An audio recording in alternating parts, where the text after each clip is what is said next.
All right, guys, we have Parul with us who got recently her emergency visa of B1 B2 to visit United States. As we know that recently, B1 B2 visa process was everything halted up, and it recently got started. The embassy have recently started in giving the emergency appointment. Only few embassies in India are right now giving emergency appointment, and Parul got her B1 B2 visa approved. So she is going to guide us about how to get your B1 B2 visa appointment and placeholder appointment and everything. So Parul, please guide us about how should we begin the process of DS 160 and getting emergency visas. Okay, thank you, Dr. Apurva, for having me here. It's my pleasure. So, for the process of emergency visa, you first need to have an acceptance letter, like from whatever elective you are applying at. And after that, you can start filling your DS 160 according to that acceptance letter. That is one Okay. major step in the beginning of the process. And so after that, once you have done that, the process is really simple from there on. Like Mm-hmm. you fill your DS 160 form, you get your DS 160 number confirmation, and then you make a CGIFederal account.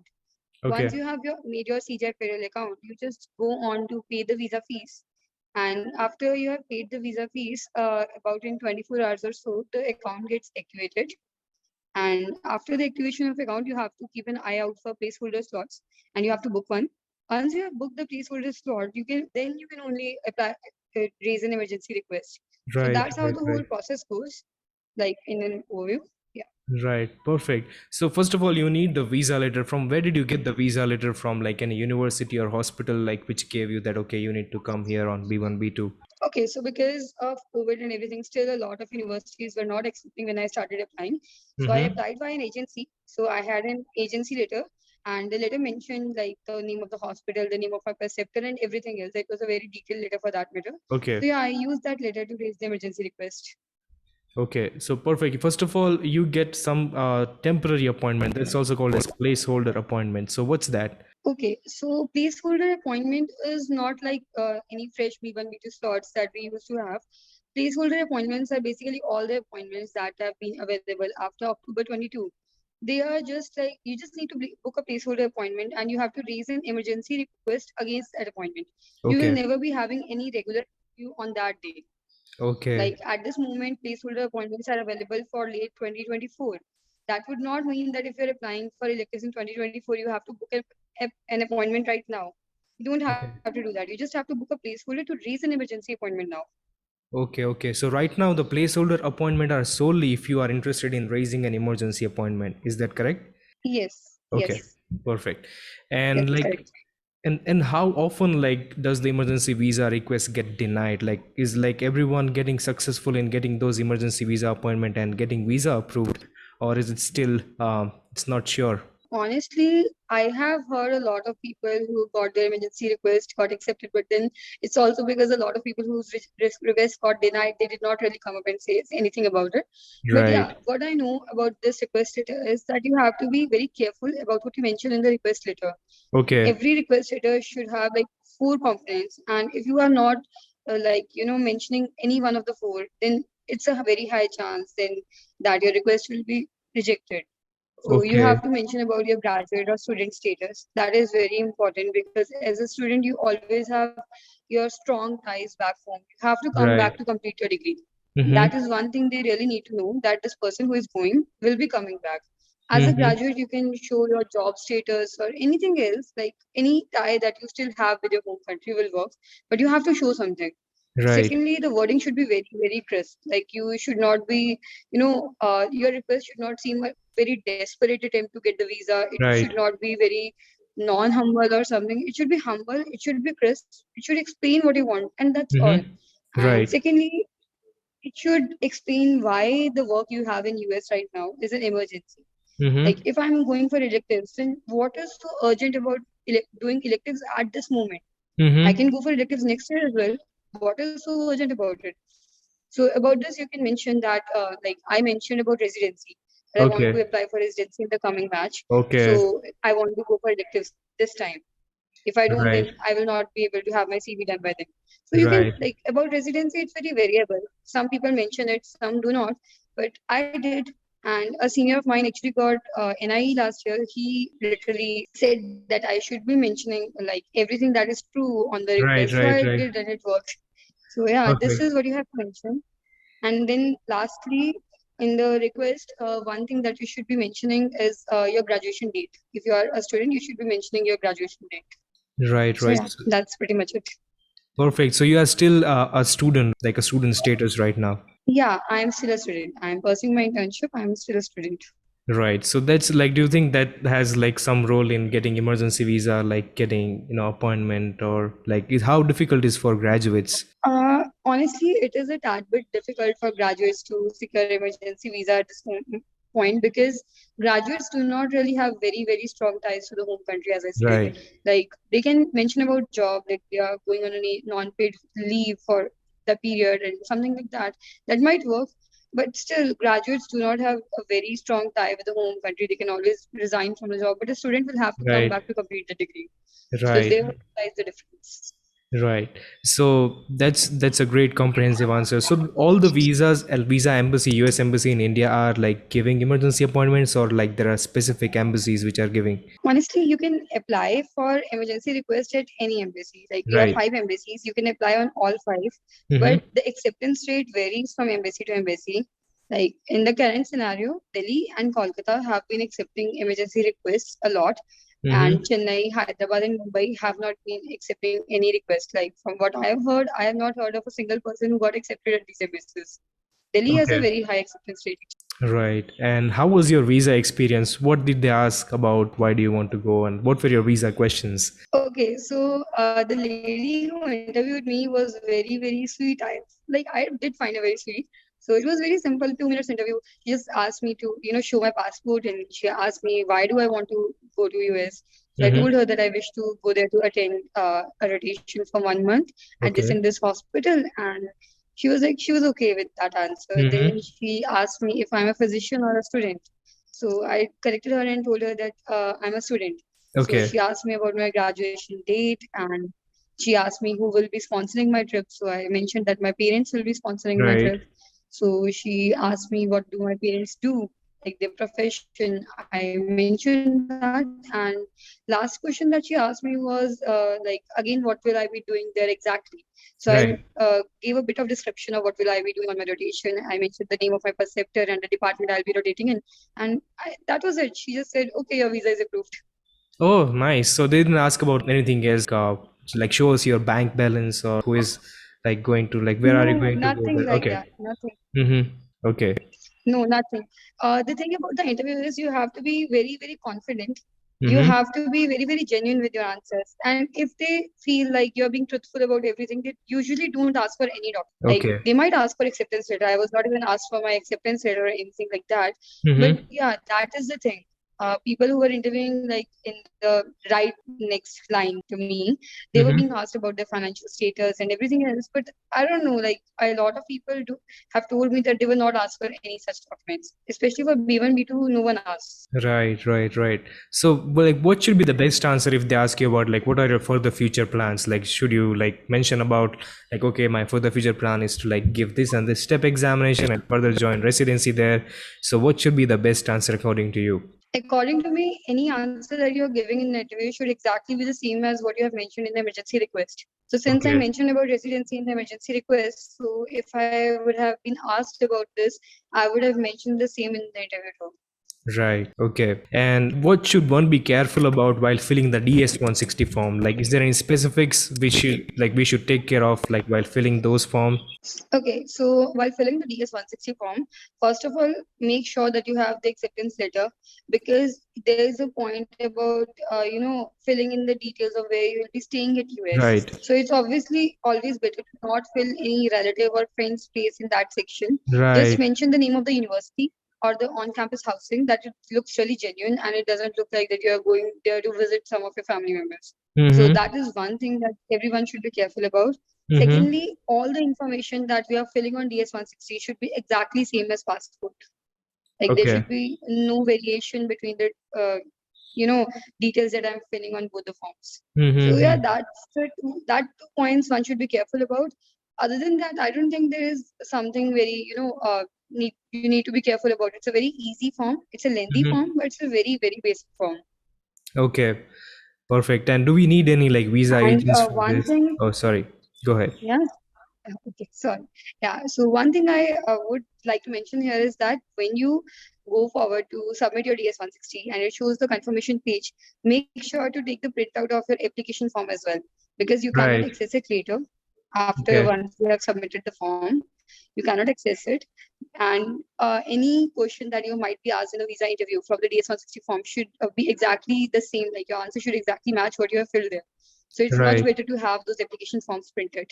A lot of people do not get placeholder appointments for like 2 to 3 months, and that's a long time and you forget your answers. So just have that like printed or saved in your laptop or whatever it is. Secondly, when you start filling the DS-160 form, make sure to take the note of the DS-160 number, because you Okay. cannot access your filled form without that number.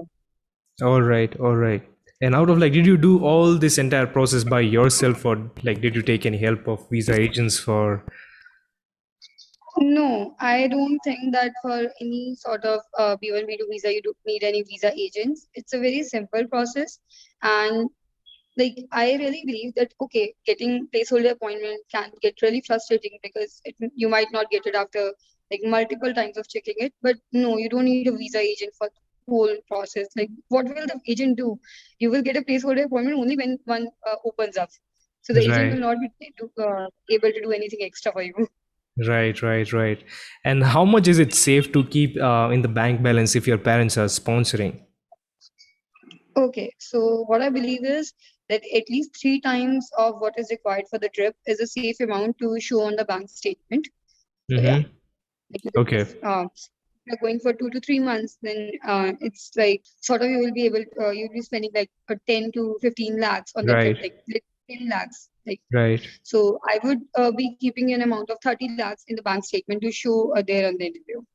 All right. So yeah, 30 lakhs. Even I, when I went for my visa, I only had like 10 lakhs. So it's like anywhere Yeah. between 30 lakhs. It should be fine.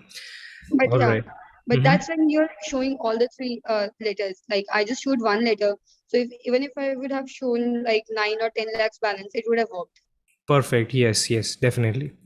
And like how early one should apply. So for example, you are going there for a rotation. If you want to go in June, July, so how early one should apply in order to get like visa as early as possible? So the recommendation says that we have to apply for emergency request only within a 60 days window.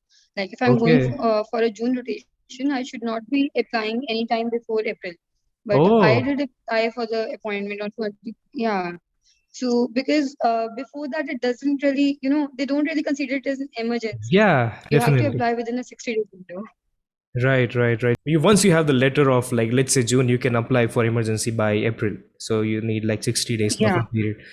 Okay. Like I have my rotation starting June 1. So obviously I'll be going there a week in advance. So yeah, 23, 24th March was a good date for me to apply for emergency appointment. Okay. Right. And what documents did you carry when you went for the interview? Okay, so for both VAC and consulate, you need a different set of documents. For VAC, you don't need VAC is just biometrics. So you just need your Okay. DS-160 confirmation page, your visa appointment confirmation page, and your passport. These are the only 3 documents you need to carry for the VAC appointment.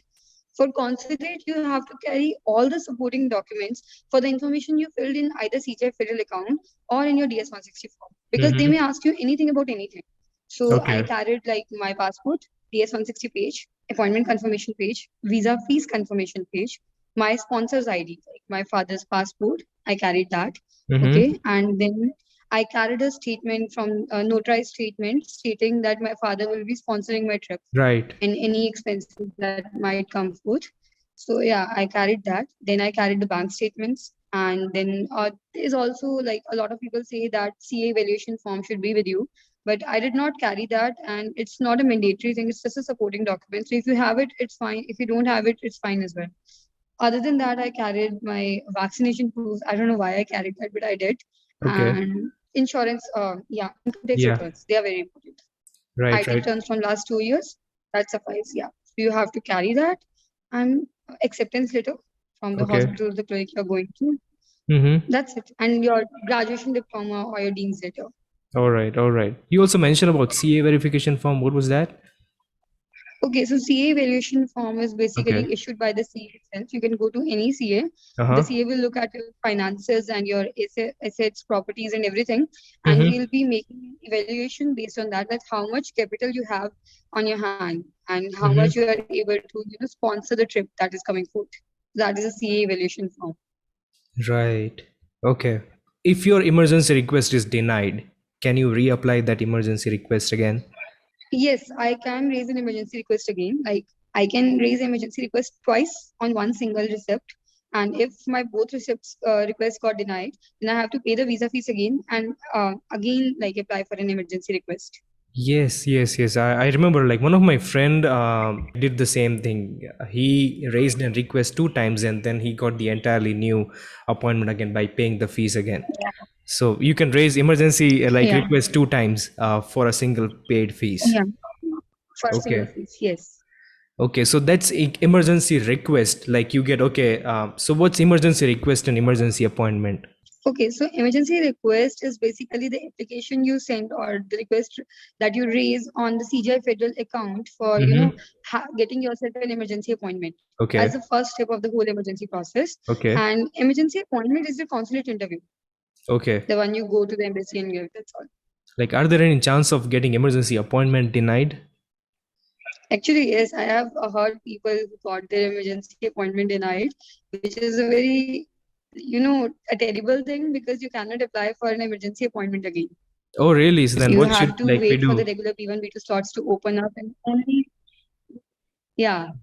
So you have to wait for the suits to open up, and given the current situation, no one knows when they will be opening up. Okay, so like if your emergency request get accepted and when you try to book an appointment, let's say if it's getting denied, can we get that form like can we shut off that form and pay the new fees and start the things again? No, you can't because that goes on your permanent record. Like if you have Okay. gone there and you have given the interview on the consulate, so the consulate has a record that this person's visa was one rejected, Okay, okay, especially yeah, an I got it, emergency got visa. it. Okay, so that means you went there and your visa got denied, like your visa got rejected. Yeah, Okay, okay, okay, yeah, it's perfect. the consulate appointment that is getting denied. Right. So I mean, like you went there, you gave your interview, but still your visa got rejected, right? So Yeah, that's what you yeah, that is right. EAD. Yeah, Right. That's a terrible thing actually. Yeah, yeah, once you it's get your very, emergency like request accepted and everything, and when you go there, like it gets denied, I know. And one other thing I caught up my mind when I went for my visa, I know that's a funny thing, but like if anybody of your relatives or like if it's he or she is like trying to capture pictures here and there, they would be sent back and your visa and everything would be yeah. snatched away. So your passport actually, like my father got excited and he was just shooting me. I'm just with okay, I'm coming with visa, but like we were sent back to like police escorted us and it was a lot of mess.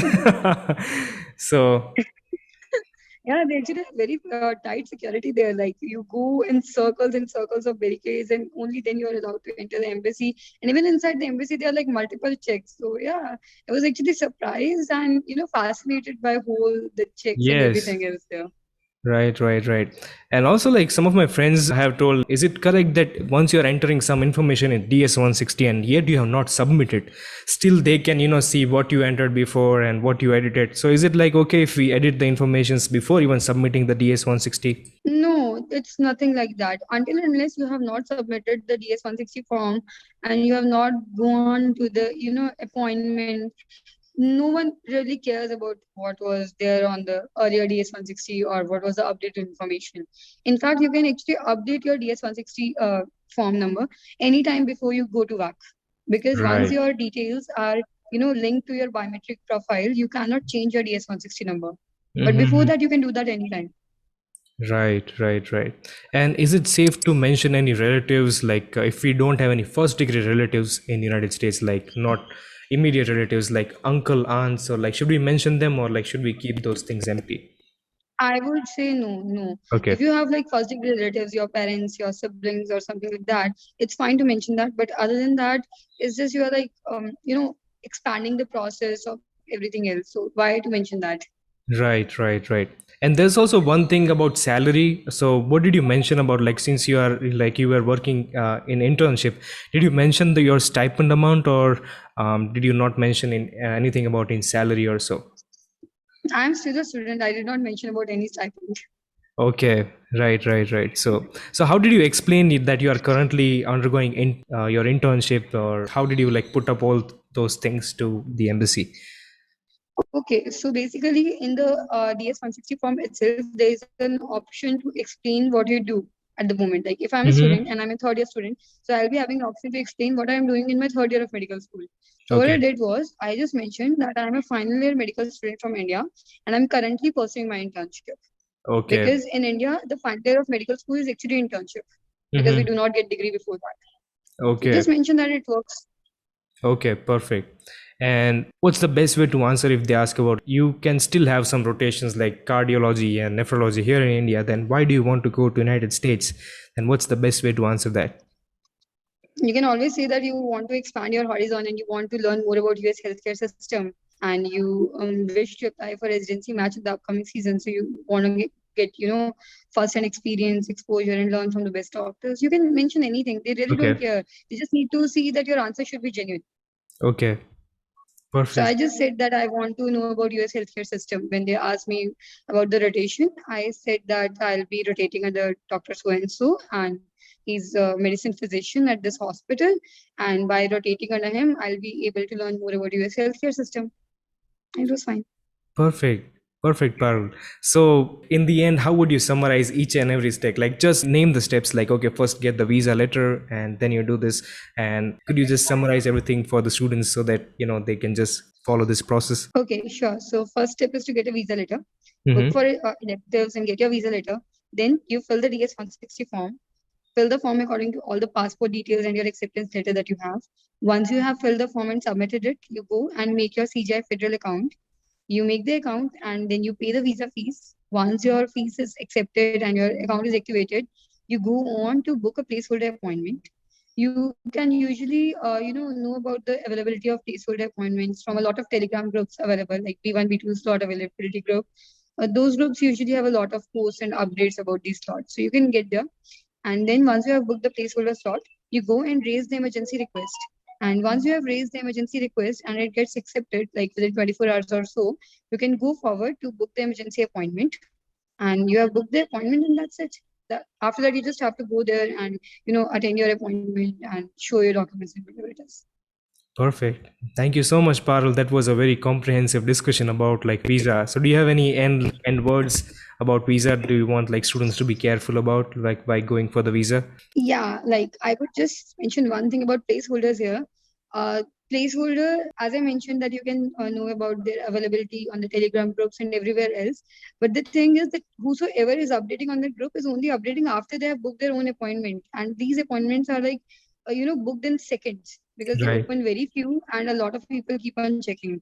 And the maximum times you can refresh your CGI Federal account is 5 times in a day. So Oh, do that judicially, do that like keep an eye out for updates on Telegram groups, but at the same time do keep checking on the CGI Federal page as well.